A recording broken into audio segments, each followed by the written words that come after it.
The mainstream media wants you to believe the AI bubble is finally bursting. They point to fluctuating tech stocks, cooling startup valuations, and critics claiming generative AI is overhyped. But while retail investors are panicking, the world's largest superpowers are doing the exact opposite. Behind closed doors, an unprecedented geopolitical arms race has begun, known to macroeconomists as the sovereign AI boom. Governments around the world, from Europe and Japan to India and the Middle East, are quietly pouring hundreds of billions of dollars into building localized, independent AI infrastructure. And here's the catch. Because of strict data sovereignty laws and cultural barriers, these nations cannot rely on American monopolies like OpenAI or Google. They are forced to allocate massive budgets to independent global contractors and remote specialists.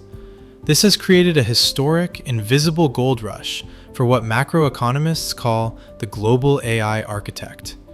You don't need a computer science degree, you don't need to live in Silicon Valley, and you don't need millions in venture capital. In this video, we are bypassing the typical internet noise to unpack the exact pipeline of how international tech capital is moving and how anyone with a laptop can position themselves inside the global autonomous economy before the window closes. To understand how to tap into this, we have to look at the macro picture. Right now, tech hyperscalers and national governments are locked in a capital expenditure race that dwarfs the space race. Microsoft just committed over $17 billion to infrastructure development in India.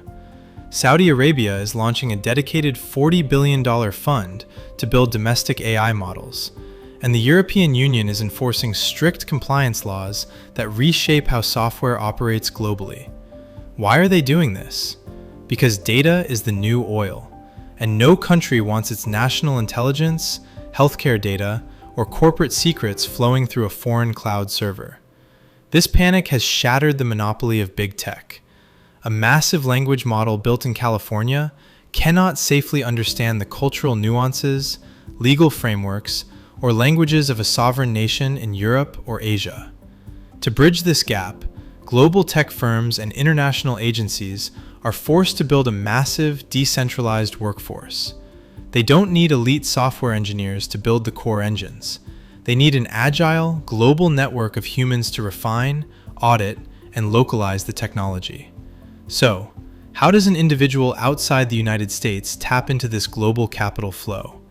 You enter through the rapidly expanding market of specialized remote networks and compliance platforms. Elite international networks like Outlier, Data Annotation, and specialized regional agencies have quietly become the largest employers in the tech ecosystem. They act as the middle layer, sourcing global talent to train the world's most advanced systems. To position yourself as a global contractor rather than a low-paid worker, you must target high-intent niches. The highest-paying opportunities are in AI alignment, cross-border localization, and regulatory compliance audits. For instance, the European Union's rigid new AI laws require every single AI model to pass strict transparency and bias tests before entering their market. Companies worldwide are scrambling to hire remote specialists who can audit these models for regional compliance. By positioning yourself as a regional AI auditor or alignment specialist, you change from a passive consumer into an essential partner in the global supply chain, allowing you to earn premium currencies like US dollars or euros from anywhere in the world. But what does a global AI architect actually do on a day-to-day basis? You are operating in the multi-billion-dollar, invisible labor market of AI refinement. Large language models are incredibly powerful, but they suffer from severe structural flaws, hallucinations, tone drifting, and compliance failures. For an international enterprise or a regional hospital group, a hallucinating AI is a catastrophic legal liability. This is where you come in as an intermediary layer of human judgment. You secure remote contracts to perform 3 essential tasks. First, regional tone auditing, ensuring an AI's output aligns perfectly with local laws, cultural standards, and professional compliance. Second, contextual curation, formatting localized datasets, regional medical archives, or localized logistics chains so an AI can read them securely without leaking data to the public internet. And third, vulnerability red teaming, purposely testing models to find where they break or hallucinate before they are deployed to millions of users. The tech giants build the heavy engines, but you are building the specific localized tracks that allow the train to run safely across global borders. The division of wealth in this new digital era is moving faster than any economic shift in human history. The people who make fortunes aren't the ones trying to compete with NVIDIA to build heavy hardware clusters. It is the agile individuals who spot where sovereign and corporate capital is being forced to flow and position themselves right in the middle of the pipeline. The hundreds of billions of dollars in global infrastructure budgets are already allocated.